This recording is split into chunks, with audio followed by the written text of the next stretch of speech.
Hey, how you doing? My name is Jordan Morrison, and this is episode 39 of It Is What It Is.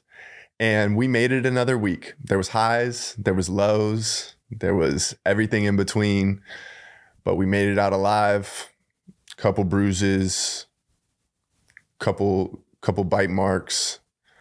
We'll get into that later. I don't want to spoil the whole thing out the jump, but it was an interesting week nonetheless. And I want to start it off by saying something that upsets liberals. That's just something I like to do. So here it is. Merry Christmas. I hope everyone out there is having a Merry Christmas.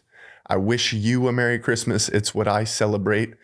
And guess what? If you told me like Happy Hanukkah, if that's what you celebrate and that's what means a lot to you and you want to say that to me, I'm going to embrace it and I'm going to love it because I love that for you. And I love Christmas for me. So Merry Christmas. Happy New Year. Hope you're doing it right out there. I hope you're going to be seeing your family. I'm going to be seeing my family. I'm really excited about that. Really thankful for that. And yeah, probably end the episode too with a Merry Christmas. I don't know if I'll see y'all next week. Haven't really made up my mind on what I'm going to do for an episode for Christmas. But like I said, a lot went down this week and I got some interesting stories to share with y'all is what I'm trying to say there. But in any case, I've been working on music, and something that I love about working on music, something that means a lot to me, is it reminds me of trying to perfect my craft of a swing. Like when I played baseball, working on my swing, like that was my thing, my guy. And I was pretty bad at it for a long time. Like as a kid, I was like a good kid, at baseball, but like a lot of kids are good. And then when the competition got tougher, I wasn't that good. And I had to put in a lot of time to get better at my craft. And I'm making a lot of parallels with music and songwriting and all that kind of stuff. Like it feels good. I can see the evolution and I can see like a better outcome. So it's pretty cool. And it's nice to be able to look back on different songs that I made and different ideas that I had and just see the evolution and growth, because a lot of times I envision a song, like I'll be listening to something and I'm like, oh, okay. Like that kind of clicked a little bit. Like I get it. Like those are the things that I need to do. And I just totally remember being that way about my swing and about baseball. And it was awesome. Like I enjoyed that time of my life. I'm enjoying this time of my life. And it's nice to have something to work on. So if you're a guy and you're like not trying to perfect a craft, you're quite literally dropping the ball, because it cures and it fills that void of maybe what used to be competition, or maybe it used to be just like bettering yourself or whatever. I'm telling you, work on a craft. It could be anything. Try anything and just surprise yourself with what you're capable of, because I know that you're capable of more than you can give yourself credit for. So that's something that I've been kind of enjoying and kind of stewing on, sitting in, letting it simmer, and it's been cool. What else happened? I was reflecting this weekend and I was like, Jordan, you're stuck in the same place in a lot of aspects of your life because you keep failing the same tests. And God, or whatever you want to call it, the universal energy, or again, whatever you want to call it God. God keeps testing you with the same test and you keep failing that same test. And even today, I failed a test in my anger management, and I let something get the best of me, and I don't like when I fail this test, but I do think it goes a long way to be able to identify it and try to correct it. But really, the reason I'm stuck in the same place in a lot of aspects of my life is because I keep failing that test, and I'm going to work to try to better myself and pass the test and make sure that I'm not in the same spot next week or next month or next year. And to that point, that is why New Year's is the most made up holiday ever. I think it's so whack. You're telling me you want to start the first of the year, January 1st, hungover after partying all night, after kissing some random, you're telling me that you want to go out and spend 300 or 500 or however much money on a ticket just to drink at the same bar that you always go to because you're starting the new year? Treat a month that way. Treat the new month the same way you treat a new year. Have that same energy. Come at me with the same energy. New Year's is the most made up holiday ever. It's not really even fun. I can't be sold on it, but hope y'all have a good time because it really ain't for me. That's for sure. But I won't be failing any tests on New Year's, because that's one test I did pass and I don't be failing that no more. I like to have a chill, like reflective evening and wake up, feel refreshed and do my thing. It's cool, I guess, because you get work off maybe. People, I don't know. All I do know is that January 1st is the most made up holiday ever, which a lot of holidays are made up in general just to keep us busy, preoccupied doing random crap. Same with sports. I'm starting to recognize and feel that way. Very much like how the Romans were distracted by like what was going on in the Colosseum and things like that. And it was just to remind them that there's entertainment outside of their whack ass peasant lives, So there's my little rant on some conspiracy theory shit. If I could just talk, I've been struggling all day trying to get words out, and it's because I was shook. I was rattled earlier, but earlier, I guess last week, this happened, which has never happened to me before, and it was pretty wild. But let me set the scene for you. I'm getting in the elevator to go to the gym, going from 17 to 2. I get off on 2, and right when the doors open, I take one step outside of the elevator. Pitbull grabs my leg, bites me, shakes. I immediately kicked into primal mode. Bah! Shoved that dog off of me. I was ready to do whatever it takes so that I could keep my life. I'm going to keep it as simple as that. That's the truth. This chick started freaking out like, oh my God, I'm so sorry. I don't know what he's doing.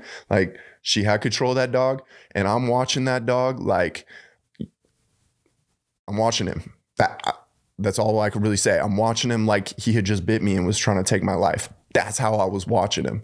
So I'm on the other side of the room now, and I'm like, yo, what is your name? Like, I got to go tell the front desk I just got bit. I got to make sure your dog is up to date on the shots and everything. So I go tell the front desk, right? I tell them, hey, I just got bit. You can see the holes through my pants, like where it ripped. And then it was bleeding, because it punctured the skin. And the worst part was it got me right on the tattoo. And I'm super bummed about that because it jacked up one of my tattoos. But fast forward to them figuring out like who it was, whose dog it was and everything. The dog wasn't even supposed to be here. She doesn't even like pay pet rent or whatever, I guess. So I'm dealing with the dog bite. We don't know like if the dog has rabies or if like it's up to date on his shots or whatever. So guess what? The cops come, EMS comes, animal control comes, the whole works. Everybody's there. It's like a party. We're all mixing it up. I'm telling stories. They're telling stories. We're talking about dog bites. We're talking about snake bites. We're talking about every kind of bite underneath the sun. And so they're like, hey, you got to go to the hospital and check out this dog bite. They gotta make sure that you don't need like a rabies shot or whatever. So I go to the doctor, and the doctor's like, hold on one second, sir. We got to run a couple tests, and we'll let you know what we find. So I'm sitting there in the office. I'm waiting. I'm like, I don't know. Maybe the dog had rabies. Maybe it didn't. But what I do know is it got a good chunk of me and it bit me. So the doctor, she comes back into the room and she's like, I know you suffered a dog bite. I know it's been a long day for you, but we know why that dog bit you. And it's because you also have that dog in you. And I was like, like, say less, baby, what's up? But she was kind of older and married. But good news from the doc. I got that dog and no rabies. I got no rabies in me, but I do got that dog in me. So it was nice to be cleared. So that's a big win for your boy. But it was insane to be bit by a dog. Like your primal instincts definitely kick in. It was weird, like adrenaline like that, like vision, like whoop, like ready to rock and roll. And I hate saying that was a pit bull because my favorite dog in the whole world, she's a pit bull, Bella. Shout out to Bella. Hi, Bella. She's just the sweetest dog. But yeah, it was a pit bull, and I hate like adding to the stereotypes, but it's not a stereotype if it's true, and it's not racist if it's true. And you can call me racist for saying that it was a pit bull, but guess who owned the pit bull? Guess what kind of person? I don't even need to say it. You know who owned the pit bull that bit me. Envision what that person looks like. Yeah. So I survived a dog bite, and I survived. I didn't say anything racist on this podcast. So shout out to me. What else, man? It was a hell of a week, working on music, getting bit by a dog, realizing that I keep failing tests in life, but I'm gonna pass eventually. So I went out for some drinks this weekend, a couple different groups of friends or whatever. And I got a story for you. It's, if you've been in the party scene, you're going to be able to relate to this story. And if you haven't, hopefully I set the scene for you in the correct way. But I go to this bar, and there's this group of guys that I haven't met. And all of these guys, like the way they're talking and the way their hands are moving at the bar late night, they're like, their hands are all weird looking and everything. And so immediately I'm like, all right, these guys are on something a little extracurricular, these guys got that little booger sugar. So, I'm trying to fill it out, see if I'm exactly right. But I go and I introduce myself, and we started talking. And as I'm introducing myself around the circle, the guy who seemed the most coked out was the last guy in the group. So I shake his hand. I'm like, hey, what's up, man? My name's Jordan. Nice to meet you. What's your name? He's like, yeah. But what's your last name, bro? And that was the most coked out thing I've ever heard in my whole life. Because one, you don't even remember my first name. I just told you my first name, and you definitely couldn't say it back to me. So what are you going to do with my last name, my guy? Why do you need that? You're never going to see me again. I'm never going to see you. Why are you aggressively asking for my last name in the club?